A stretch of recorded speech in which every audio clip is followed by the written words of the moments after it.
Bonjour. Euh, euh, je déconne peut-être, mais,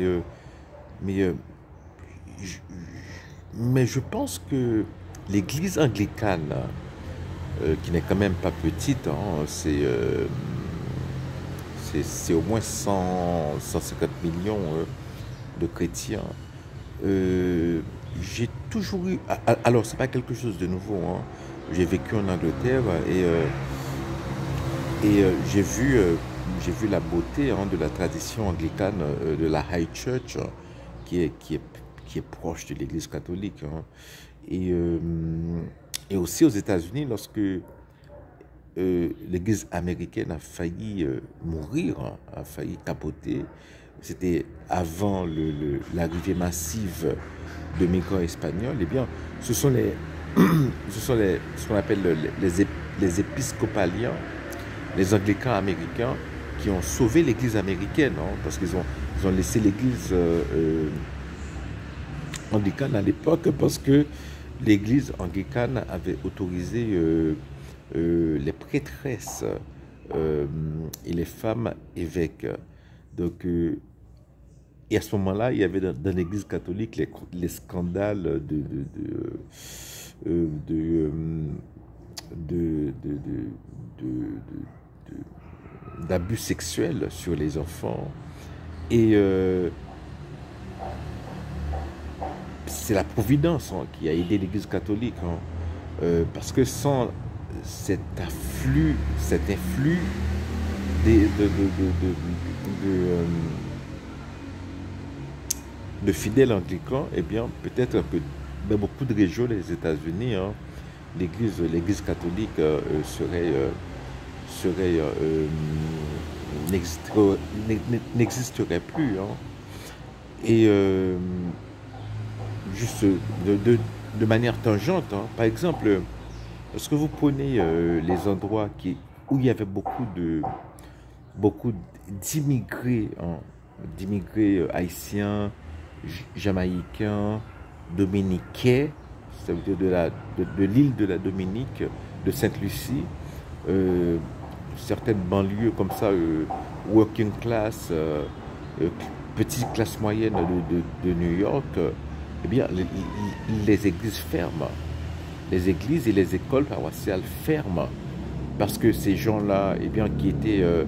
je me rappelle lorsque j'allais en vacances aux États-Unis, hein, dans les années 80, ces églises-là, elles étaient toujours pleines à craquer, hein. J'avais 3 4 messes par jour, hein. Donc, ils ont été obligés de fermer, hein, il y a une dizaine d'années, parce qu'il n'y avait plus de fidèles. Et non seulement de fermer l'église, mais ils étaient aussi obligés de fermer l'école catholique, qui est tragique. Mais pour revenir à ce que je disais avant, oui, on peut dire en un sens que c'est l'église anglicane, épiscopalienne, comme on dit aux États-Unis, qui a sauvé l'église catholique au début des années 2000, hein. Ce ne serait pas un overstatement, comme on dit ici, hein. Ce ne serait pas une exagération, hein. Mais ce que je pense tout au fond de moi-même, c'est que je pense que le travail d'unité avec les anglicans doit être fait, peut-être avec plus de,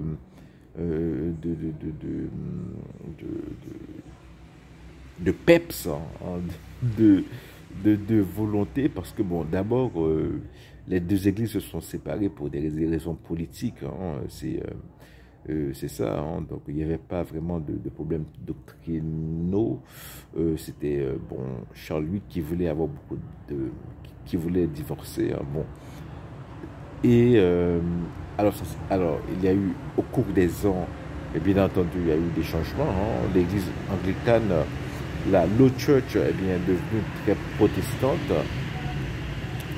Et, euh, et même là, euh, on peut gérer les choses. Mais ce que je veux dire, c'est que la High Church,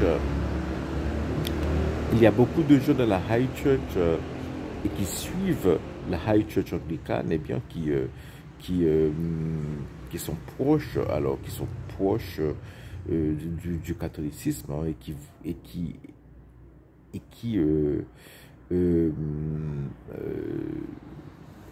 viendrait au catholicisme, hein. Surtout maintenant que l'église anglicane, et surtout parce que l'église anglicane accepte tout maintenant, hein.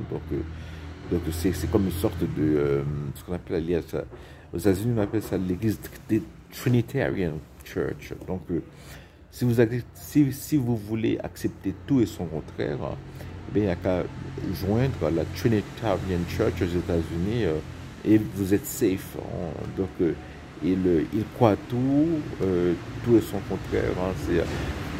Alors, je suis un peu cruel parce que l'un de mes directeurs de thèse, lorsque je faisais mon master, était trinitarian. C'était un végétarien, c'était un philosophe aussi. Bon, pour lui, le compromis. Alors, il ne pouvait pas croire en un Dieu hyper personnel, le Dieu dans lequel, dans lequel il a grandi, hein. Il a sûrement grandi catholique ou protestant. Il ne pouvait pas croire ce Dieu-là, donc il est devenu trinitarian, mais c'était un mec impeccable. C'était quelqu'un de très bien. Et il est décédé aujourd'hui, hein, paix à son âme, et sa femme était très malade à cette époque. Sa femme souffrait, hein, d'Alzheimer précoce, et il avait vécu avec beaucoup de dignité. C'est quelqu'un pour lequel j'ai beaucoup de respect. Mais alors, pour revenir au début, c'est que mon intuition de départ, c'est qu'on doit, de manière peut-être plus agressive, essayer de se réconcilier avec l'Église d'Angleterre. Évidemment, ils vont avoir un statut à part, hein, mais ça existe déjà dans l'Église, hein, avec des petites confréries, hein, plus petites, hein. Et l'Église d'Angleterre, c'est encore une fois, hein, c'est 150 millions de fidèles, hein. Il y a plein d'églises orthodoxes qui sont en communion avec Rome, mais qui ont des rites, qui ont leurs propres trucs. L'église indienne, il y a une église indienne en communion avec Rome, qui a son propre rite, ses propres choses. Donc,